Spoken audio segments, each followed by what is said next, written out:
Hello बच्चों, नमस्कार। कैसे हो?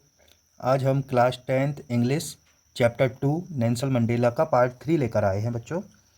उम्मीद है इसका पार्ट 1 पार्ट 2 आप लोगों ने देख लिया होगा। जिन बच्चों ने नेल्सन मंडेला का पार्ट 1 और पार्ट 2 वाला वीडियो नहीं देख पाया है तो मैं डिस्क्रिप्शन बॉक्स में लिंक डाल दूँगा, वहाँ जाके देख लेना।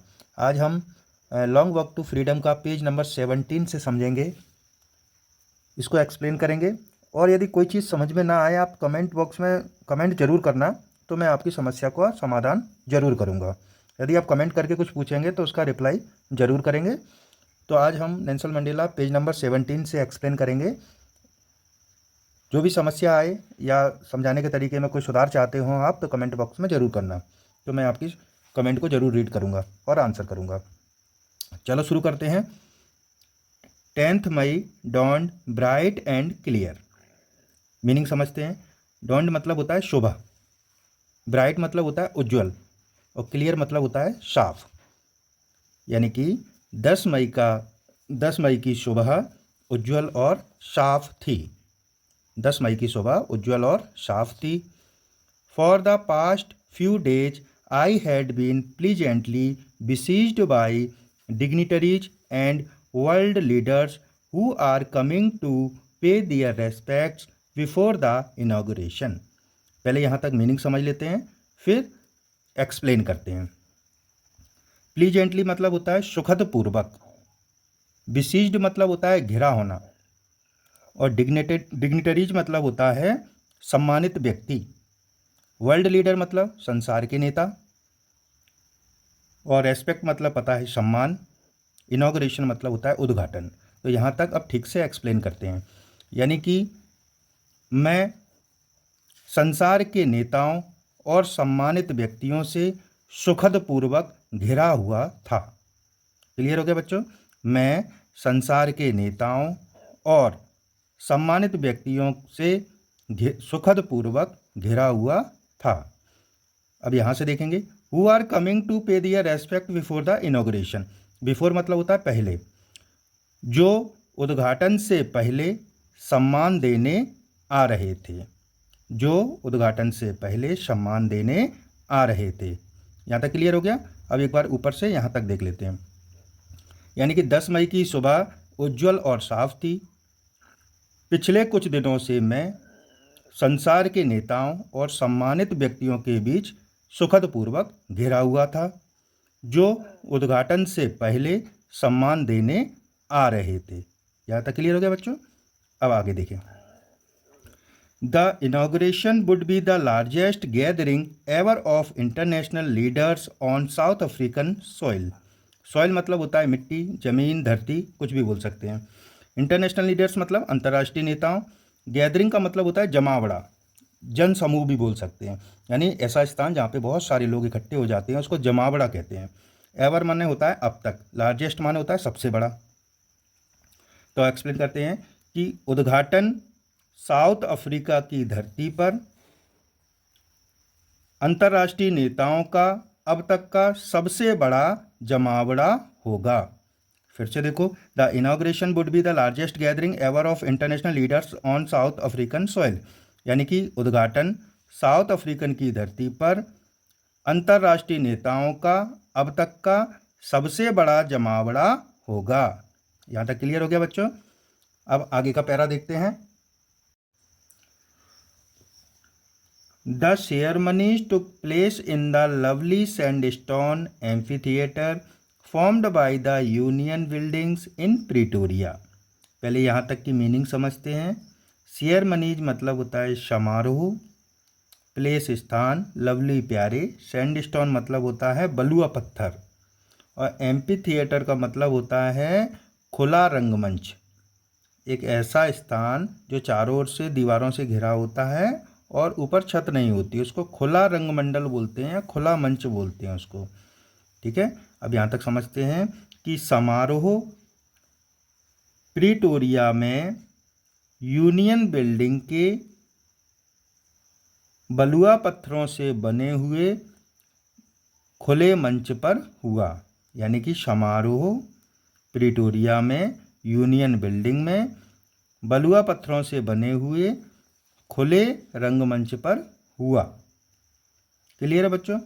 यहाँ से देखो, for decades this had been the seat of white supremacy. White मतलब होता है श्वेत, और सुप्रीमेसी मतलब होता है वर्चस्व, और सीट मतलब होता है गढ़ या स्थान या जगह। अब एक्सप्लेन करो कि फॉर डिकेड्स यानी दशकों तक, डिकेड मतलब होता है दशक, दशकों तक यह श्वेत वर्चस्व का गढ़ था। दशकों तक यह श्वेत वर्चस्व का गढ़ था। And now it was the site of A rainbow gathering of different colours and Nations for the installation of south Africa's first democratic non racial government. Meaning समझ लेते हैं यहाँ तक कि साइट ऑफ रेनबो का मतलब होता है इंद्रधनुषी स्थान। गैदरिंग माने जमावड़ा होता है। डिफरेंट कलर्स मतलब होता है विभिन्न रंगों के। नेशंस मतलब होता है राष्ट्र। इंस्टॉलेशन मतलब होता है स्थापना। डेमोक्रेटिक का मतलब बताया था आपको, लोकतांत्रिक। और नॉन रेशियल मतलब होता है गैर नस्ली। गवर्नमेंट मतलब होता है सरकार। अब यहाँ से और यहाँ तक एक्सप्लेन करते हैं। और अब, नाउ माने अब, और अब यह साउथ अफ्रीका की पहली लोकतांत्रिक गैर नस्ली सरकार की स्थापना के लिए विभिन्न रंगों और राष्ट्रों का इंद्रधनुषी जमावड़ा था। लेकिन अब यह साउथ अफ्रीका की पहली लोकतांत्रिक गैर नस्ली सरकार की स्थापना के लिए विभिन्न रंगों और राष्ट्रों का इंद्रधनुषी जमावड़ा था। क्लियर हो गया बच्चों? यानी इतने लोग थे अलग अलग रंगों के कि वो इंद्रधनुष के समान लग रहे थे, इसलिए बोला है इंद्रधनुषी जमावड़ा। क्लियर है बच्चों यहाँ तक? आगे देखते हैं। On that lovely autumn day I was accompanied by my daughter Zenani. On the podium mister de Klerk was first sworn in as second deputy president. यहाँ तक समझते हैं, पहले मीनिंग देख लेते हैं। लवली माने प्यारे से, ऑटम मतलब होता है शरद ऋतु, डे मतलब दिन, अकम्पनीड मतलब होता है साथ में, और इनकी डॉटर का नाम है जेनानी। जो मंडेला जी हैं उनकी बेटी का नाम है जेनानी। ये नाम याद रखना, ऑब्जेक्टिव वाले क्वेश्चन में पूछ लेते हैं बोर्ड परीक्षा में। तो यानी कि इस प्यारे से शरद ऋतु के दिन मैं अपनी पुत्री जेनानी के साथ था। ऑन द पोडियम, पोडियम मतलब होता है मंच, यानी कि मंच पर। Mister de Klerk was first sworn, sworn मतलब होता है शपथ लेना, in as second deputy president. Deputy मतलब होता है उप, प्रेसिडेंट मतलब होता है राष्ट्रपति, उपराष्ट्रपति। यहाँ तक क्लियर करो बच्चों पहले। यानी कि इस प्यारे से शरद ऋतु के दिन मैं अपनी पुत्री जेनानी के साथ था। ऑन द पोडियम यानी मंच पर। Mister de Klerk was first sworn in as second deputy president. Mister de Klerk ने पहली शपथ ली, किस रूप में ली? एज सेकेंड डिप्टी प्रेसिडेंट, यानी कि दूसरे उपराष्ट्रपति के रूप में। यानी कि मिस्टर डी क्लर्क ने पहली शपथ ली किस रूप में? दूसरे उपराष्ट्रपति के रूप में। क्लियर हो गया यहाँ तक बच्चों? फिर से देख लो। इस प्यारे से शरद ऋतु के दिन मैं अपनी पुत्री जेनानी के साथ था। मंच पर मिस्टर डी क्लर्क ने पहली शपथ ली दूसरे उपराष्ट्रपति के रूप में। क्लियर हो गया बच्चों?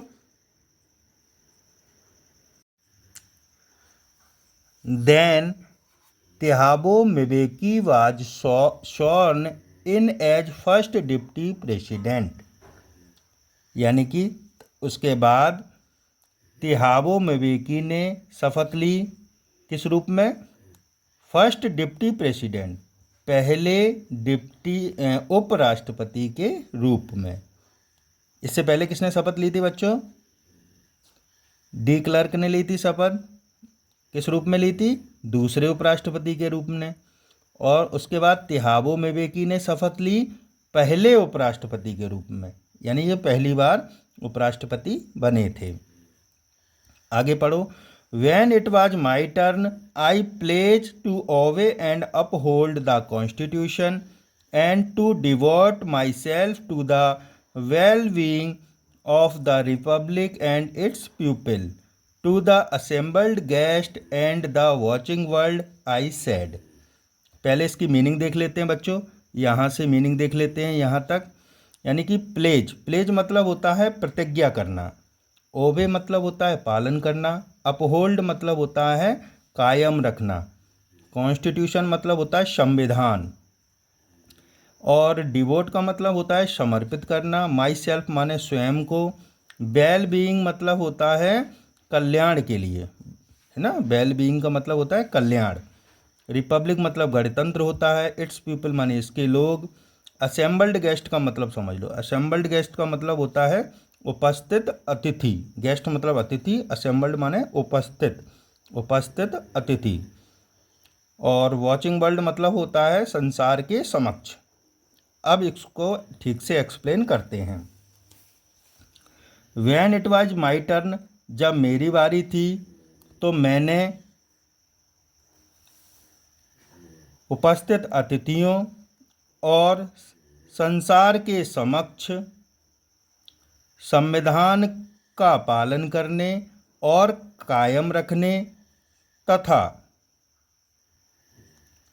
गणतंत्र और इसके लोगों के कल्याण के लिए, गणतंत्र तथा इसके लोगों के कल्याण के लिए स्वयं को समर्पित करने की प्रतिज्ञा ली। बच्चों समझ रहे हो कैसे मीन्स निकालना है? एक बार पुनः देख लेते हैं बच्चों पूरा पैराग्राफ यहाँ से यहाँ तक।